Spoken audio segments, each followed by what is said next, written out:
Saudações, habitantes do universo 616, setor 2814, bairro do Limoeiro, Patópolis. Estamos começando mais um Banda Nerds. Eu sou o Bandana. Eu sou a Vives. E este é simplesmente a saudação mais longa de qualquer dos canais. Uma saudação. Aliás, se alguém já decorou, avisa, porque eu até agora não decorei. No máximo eu consigo falar Patópolis. É sua cidade. O universo 616, que é o universo Marvel. Mas setor... é que tem uma ordem, enfim. Universo, setor, bairro e cidade.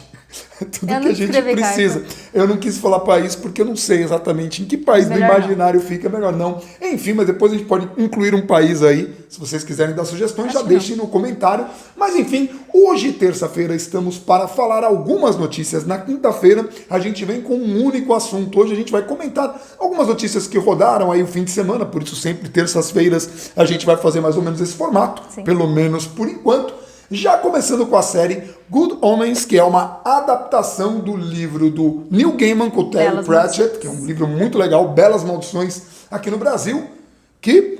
Tem um rumor, né, de ter uma vontade de ter uma segunda temporada que eu particularmente não entendo.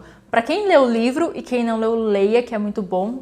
Geralmente livros do Neil Gaiman você lê muito rápido, então, que nem dizia um professor meu da faculdade, em uma sentada você lê. Não dá pra entender por que essa vontade de ter uma segunda temporada, porque se você, que nem eu falei, se você lê o livro, a série ela é muito fiel ao livro, então tem tudo que tem no livro, tem nessa primeira temporada. Quase tudo, né? Tem uma discussão lá de... Sim, que não pode falar para não dar spoilers, mas quase tudo. Quase tudo tem. Mas assim, vamos pegar, se a gente pega as outras adaptações, não são tão fiéis como essa foi. Então, assim, você fica perguntando, vai ter uma segunda temporada? Vai, mas e aí? O que vai ser a história, né? Eu acho muito difícil, porque o Neil Gaiman ele fez questão de fazer a série mais fiel possível, como homenagem ao Terry Pratchett, que morreu pouco antes da série, com o desejo de que o livro fosse adaptado para a televisão. Então, ao contrário, por exemplo, do American Gods, que quem assistiu American Gods e leu o livro Deuses Americanos, tem muitas mudanças do livro para a série. Ela é mais desconexa, né? Ela não segue a ordem certinha, ao contrário do Belas Maldições, que segue realmente a ordem. O Deuses Americanos, até eu fico pensando o que vai vir daqui para frente, porque a série tomou um caminho completamente diferente. Também tinha um showrunner maluco, que agora me deu branco, que foi o cara que fez Hannibal, me deu branco no nome dele neste momento, mas depois eu volto a falar dele. O cara fez Hannibal e assim, ele sempre é um cara muito, muito, muito louco para mexer com efeitos visuais. É outra série muito recomendável, né? Inclusive as duas estão na Amazon, né? Tanto a Good Omens quanto a American Gods, as duas estão na Amazon. Na Amazon Hannibal, Prime. Que nem a gente citou, Tá no Netflix. Aliás, estas são todas recomendações. O Good Omens é uma série muito divertida com o David Tennant. Para quem não conhece o David Tennant, foi o vilão da Jessica Jones. Jessica Jones. Na primeira ele faz uma aparição rápida na segunda temporada. Mas... E ele é muito conhecido pelo principal papel, né, o papel que ele se destacou, que é o 10º Doutor, um dos melhores doutores. Eu sou muito 12º, mas o 10º é meio ao concurso, assim, foi o cara que fez a série correr. E é muito interessante na questão do David Tennant, porque ele também dubla o Tio Patinhas na nova série DuckTales. Então, se você puder, assista esta série nova em inglês. Sim. Com legendas em português, porque senão você vai perder a dublagem maravilhosa e escocesa do David Tennant. E só aproveitando que a gente falou de Neil Gaiman, só para dar uma outra notícia sobre ele está produzindo com a Netflix uma série baseada no Sandman. Ainda não tem data prevista nem nada, mas eles já fecharam, já vão começar a produzir. Então, vem mais Neil Gaiman por aí. E o que é mais curioso é que Sandman é uma das publicações da Vertigo mais longevas e com uma qualidade absurda. Talvez a obra-prima do Neil Gaiman. É difícil falar, porque o Neil Gaiman é um escritor extremamente talentoso. É um dos melhores, é um dos meus escritores favoritos, principalmente no livro. O texto do Gaiman é muito gostoso de ler, muito acessível. Ele tem livros maravilhosos, Deuses Americanos, Lugar Nenhum, Os Filhos de Anansi, que você fica com um pouco de medo. Enfim, tem muita coisa legal do Neil Gaiman e Sandman tem toda aquela expectativa, o que a gente pode ver do Sandman. Pena que o Benedict Cumberbatch já está muito ocupado, porque ele seria um bom Morpheus, seria muito interessante. Então é bom ficar de olho aí. Falando em especulação de série, nós temos a notícia de que a Hulu vai fazer uma série de Guia dos Mochileiros da Galáxia. Muita expectativa com essa série, tá, gente? Para quem não conhece Guia dos Mochileiros da Galáxia, isso é um problema. Vá conhecer, pegue os livros e leia. Ela começou como uma série de rádio, foi adaptado para livro, teve já série britânica, teve um filme ruim, dá para assistir, mas é ruim, né? Enfim. Eu também não lembro, pra falar a verdade. O filme o destaque que eu dou pro filme é o design do Marvin, que é o robô. O robô que, sem o Marvin, a gente não teria o Bender do Futurama. Guia dos Mochileiros da Galáxia, eu não consigo imaginar, por exemplo, Guardiões da Galáxia da Marvel sem o Guia dos Mochileiros da Galáxia. É um livro de humor, um humor assim ácido, Douglas Adams, que infelizmente já falecido, mas que foi um cara que também escreveu episódios de Doctor Who também. Hoje o Doctor Who tá aparecendo muito aqui. E geralmente o box com os livros dos mochileiros, eles entram em promoção sempre quando tem Black Friday. Então, se você já quiser aproveitar antes de sair a série, fica de olho na Black Friday, que geralmente o box com os livros estão na promoção. E a Vives, por exemplo, tem um livro que é uma coletânea. Eu tenho ele na versão digital, ela tem na versão mesmo capa dura, que ele já reúne a trilogia de 5 livros. Guia dos Mochileiros da Galáxia são 5 livros que o Douglas Também, Adams... para quem quiser ler tudo de uma vez, só não ficar trocando de livro. Ele chamava de trilogia de 5 livros. Douglas Adams, inacreditável. Aliás, gente, é bom para saber por que tem tanta referência ao 42, sim, né? Qual que é a descoberta, qual que é, né? Qual é o sentido da vida, né? Do universo e tudo mais. Qual a importância de uma toalha? Tá tudo no Guia dos Mochileiros da Galáxia. Tem até uma passagem que ele começa o livro que eu acho muito bacaninha, que é assim: há uma teoria de que quando descobrimos para que serve a vida, o universo e tudo mais, né? Quando a gente descobrir o sentido do universo, ele vai se desintegrar, vai sumir e vai aparecer algo muito mais complexo e sem sentido no lugar. E há uma segunda teoria de que isso já aconteceu.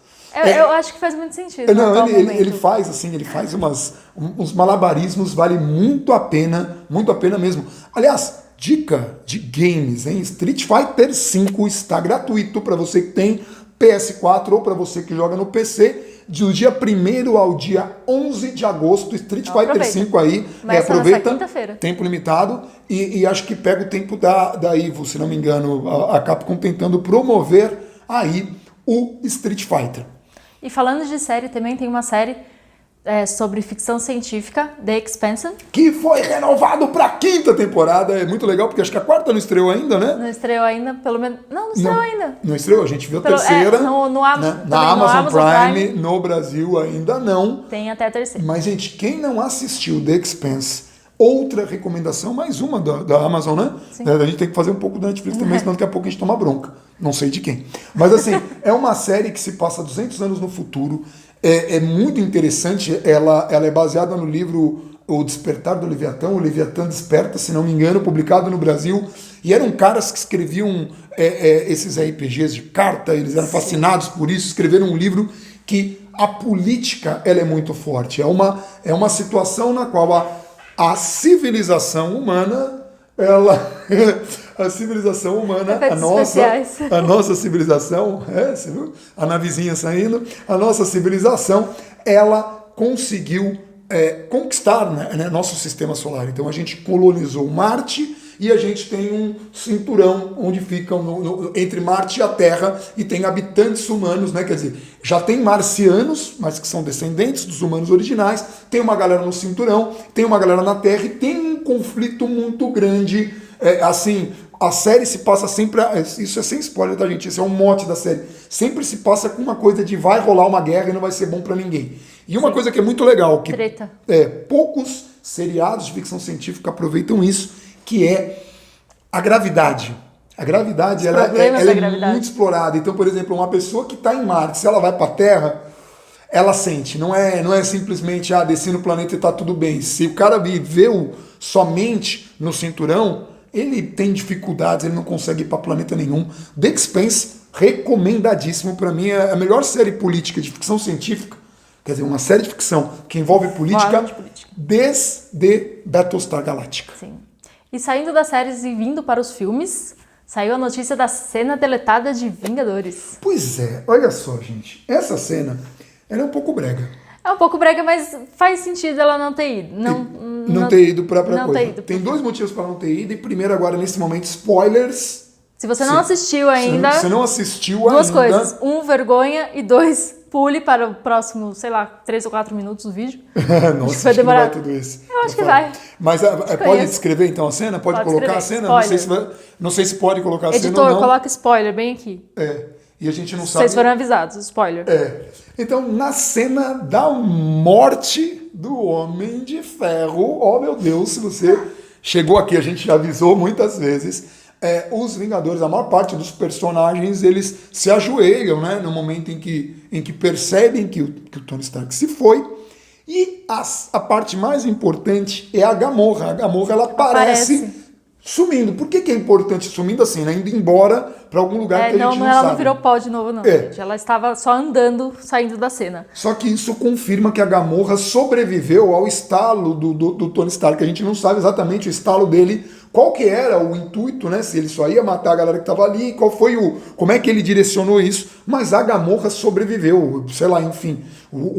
Vale lembrar que assim, o estalo do Hulk foi muito mais complexo do que o do Homem de Ferro, porque ele tinha que trazer metade do universo de volta. O do Tony Stark era para matar aquela galerinha ali, mas ele acabou sacrificando a vida para que isso acontecesse. E a Gamorra, aparentemente, ele entendeu como uma aliada, ela sobrevive. Só que, como essa cena está deletada, há uma margem para o James Gunn, que vai dirigir o Guardiões da Galáxia 3, trabalhar, e ele pode trabalhar com a hipótese de que ela não está viva, a gente não sabe, a gente não tem ideia. Eu acho que ele vai trabalhar com o mote que ela está viva pelo final de quando o Thor e o... Vai pra nave e ele tá com a fotinho, né? Tá com a fotinho. O senhor das... que ele fica... Star-Lord. Star-Lord fica tentando procurar ela. Talvez o Guardiões 3 seja dessa busca, mas... Não sabemos. Só sabemos que o James Gunn voltou. Sabemos que a Marvel vai fazer muita coisa.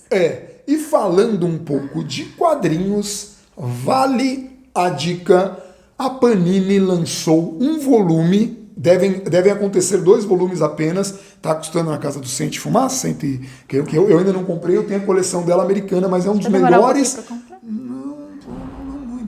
Não muito. Okay. Saiu uma edição capa dura de Planetary do Warren Ellis. É uma das melhores coisas feitas em quadrinhos, é uma coisa assim espetacular. Ela simplesmente homenageia toda a cultura pop de um jeito assim fantástico. Os caras são arqueólogos da cultura pop. É impressionante. Não, é uma coisa de outro mundo.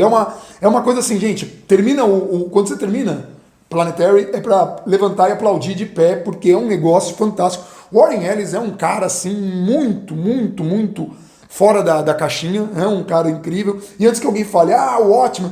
Gente, não teria Planetary se não tivesse o Watchmen. Mas Planetary é mais gibi que o Watchmen. O Watchmen é uma experiência.